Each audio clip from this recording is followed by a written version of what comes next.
जो भी बच्चे का एग्ज़ाम अभी बचा हुआ है उसके लिए वीडियो रामबाण हो सकता है।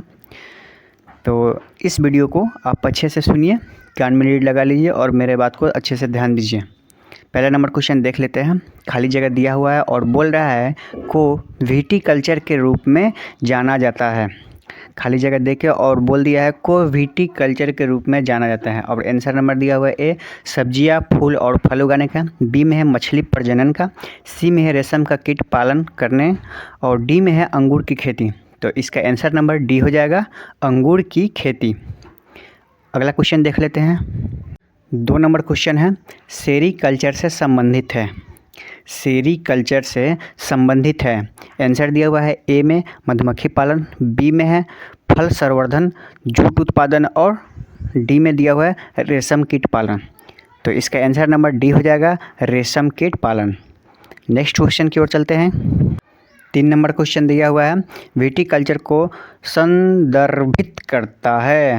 विटिकल्चर को संदर्भित करता है तो इसका आंसर नंबर देख लेते हैं। ए में है सब्जी उत्पादन, बी में है अंगूर की खेती, 3 में है रेशम की कीट वाणिज्य पालन और डी में है मछली पालन प्रजनन। तो क्या इसका आंसर हो जाएगा? आंसर हो जाएगा बी, अंगूर की खेती। अगला क्वेश्चन देख लेते हैं। 4 नंबर क्वेश्चन दिया हुआ है मधु के लिए मधुमक्खियाँ और छत्तों का पालन और रख रखाव, बीच में खाली जगह दे दिया कहलाता है। क्या कहलाता है? फिर से क्वेश्चन सुन लीजिएगा। मधु के लिए मधुमक्खियाँ और छत्तों का पालन और रख रखाव और खाली जगह दिया हुआ है कहलाता है। क्या कहलाता है? तो एपीकल्चर कहलाता है। एपीकल्चर कहलाता है। अगला क्वेश्चन देख लेते हैं। 5 नंबर क्वेश्चन है रेशम के रेशों के उत्पादन के लिए रेशम के कीटों के पालन को कहा जाता है। रेशम के रेशों के उत्पादन के लिए रेशम के कीटों के पालन को कहा जाता है। ए में दिया है फ्लोरिकल्चर, बी में दिया है सेरीकल्चर, सी में दिया है हॉर्टिकल्चर या डी में दिया है एपीकल्चर। तो इसका आंसर नंबर बी हो जाएगा, सेरीकल्चर। अगला क्वेश्चन देख लेते हैं। 6 नंबर क्वेश्चन कह रहा है पौधे और पशुओं में जैविक घटनाओं जैसे फूल आना, पत्तियां निकलना, सुषुप्तावस्था, प्रजनन और प्रवासन आदि के समय का अध्ययन क्या कहलाता है? क्वेश्चन को फिर से एक मरतबा सुन लीजिएगा। पौधे और पशुओं में जैविक घटनाओं जैसे फूल आना, पत्तियां निकलना, सुषुप्तावस्था, प्रजनन और प्रवासन आदि के समय का अध्ययन क्या कहलाता है?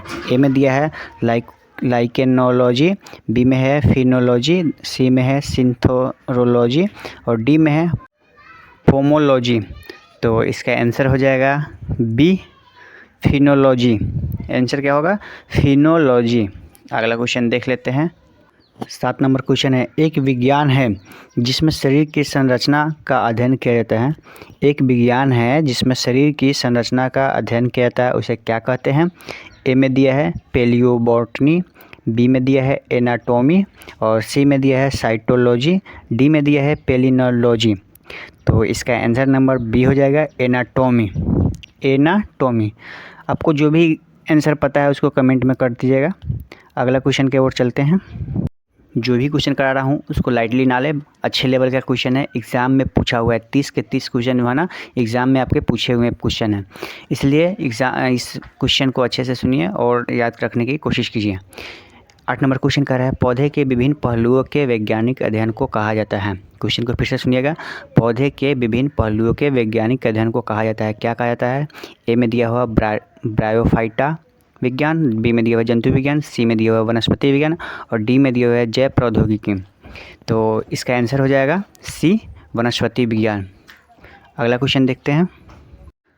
9 नंबर क्वेश्चन कर रहा है कीटों का मनुष्य, पर्यावरण और अन्य जीवों के साथ संबंधों का अध्ययन निम्न में से क्या कहलाता है?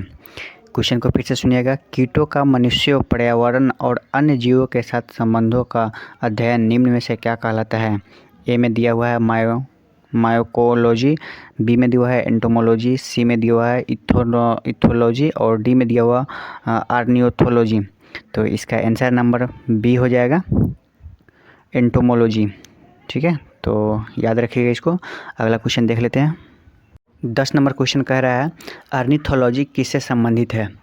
आर्निथोलॉजी किससे संबंधित है? आप क्वेश्चन को सिर्फ अच्छे से सुनिएगा, आपको याद हो जाएगा।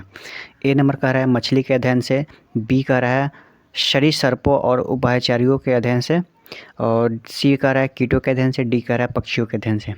तो इसका आंसर हो जाएगा डी, पक्षियों के अध्ययन से। अगला क्वेश्चन देख लेते हैं।